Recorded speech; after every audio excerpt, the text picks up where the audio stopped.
পুরীতে যেহেতু অনেকবারই গেছি, তো এই জন্য সাইট সিনগুলো প্রচুরবারই করা, যেমন ওই কোণারকের মন্দির, তারপরে নন্দনকানন, উদয়গিরি, খণ্ডগিরি, এগুলো তো সব করা হয়ে গেছে। তো ভাবলাম এবারে লোকাল কিছু আশেপাশের সাইট সিনগুলো দেখে নিই।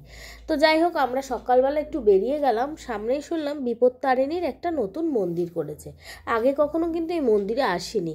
আমাদের কলকাতায় যে বিপত্তারিণী মন্দির রাজপুরে, রাজচন্দ্রপুরে রয়েছে, তো সেখানে কিন্তু আমরা গেছিলাম, এখানে যাইও মাঝে মাঝে।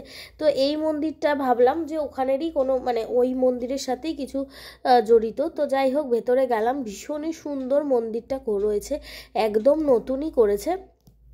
তো আমরা ভেতরে ঢুকে গেলাম। এখানে কিন্তু ফটোগ্রাফি করা অ্যালাউ ছিল, তো সেই জন্যই আমি একদম তোমাদেরকে সামনে নিয়ে গিয়ে মায়ের মূর্তিটা দর্শন করাবো। দেখো কি সুন্দর মাকে লাগছে, একদম আমাদের রাজচন্দ্রপুরে যে মাটা, তার মতনই কিন্তু। চৌহাটি সোনারপুরে এই মন্দিরটা আমরা কিন্তু যাই কলকাতায়, একদম সেরকম মন্দিরটা ভীষণ সুন্দর। আর পাশে রয়েছে জগন্নাথ দেব, তার তুলনা, তার সৌন্দর্যের তুলনা তো অপরিসীম। যাই হোক, দেখো দুজনকেই তোমরা দেখে নাও, একটু নমস্কার করে নাও।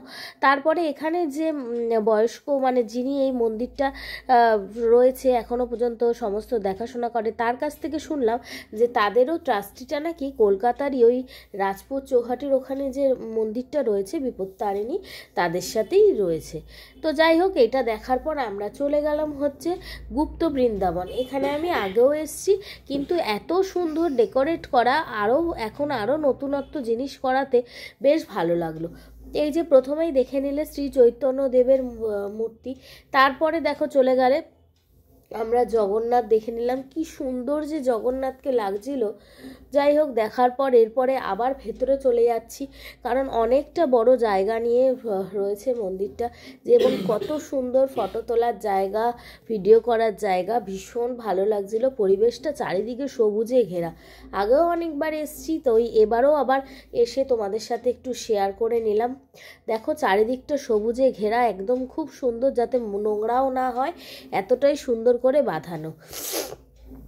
দেখো এবারে আমরা পুরো মন্দিরটা ভালো করে দর্শন করে নেওয়ার পরে তারপরে আবার একটা সাইডে চলে এলাম, যেখানে ওই দেখো নারায়ণ আর লক্ষ্মী জলের মধ্যে কি সুন্দরভাবে কিন্তু বসে আছে, কি ভালো লাগছে তাই না। সঙ্গে দেখো গাছে আবার হনুমান, হাঁস, মানে বলতে পারো এত সুন্দর সেই ঝুলনের মতন ডেকোরেট করা। তারপরে দেখো এই যে রাধা কৃষ্ণ, কি সুন্দর লাগছে। আর আমার মা বলছে রাধা কৃষ্ণর সামনে আমাকে একটু ছবি তুলে দিত। কি সুন্দরভাবে দেখো, একদম সবাই সবার স্মৃতিটাকে নিজের একদম ফোনের মধ্যে ধরে রাখতে চায় না, নতুন জায়গায় গেলে সবাই চায় নিজের ফোনে একটা স্মৃতি থেকে যাক। তারপরে আমাদের বজরংবলী, কি সুন্দর বজরংবলীকে একদম বিশাল বড় একটা তার মূর্তি। তারপরে আরেক সাইডে চলে এলাম, এইটা আমরা আগে কখনো দেখিনি, নতুন হয়েছে, মহাপ্রভু শ্রী চৈতন্যদেব। দেখো কি বড়, বিশাল বড়, এবং তারপরে তার চারিধার দিয়ে জলে ঘেরা। খুব ভালো লাগলো কিন্তু এই মন্দিরটা এসে। এটাকে বলে গুপ্ত বৃন্দাবন, মানে এখানে বৃন্দাবনের বিভিন্ন রকম যে ছায়া মূর্তি, বারা বৃন্দাবন গেছো, আমি তো যাইনি, ঠিক সেই রকমভাবেই হয়তো গঠিত। এরপরে দেখো এখানে রয়েছে বিষ্ণু, চারিদিকে জগন্নাথে ঘেরা, খুব সুন্দর লাগলো। তোমাদের কেমন লাগলো মন্দিরটা জানি।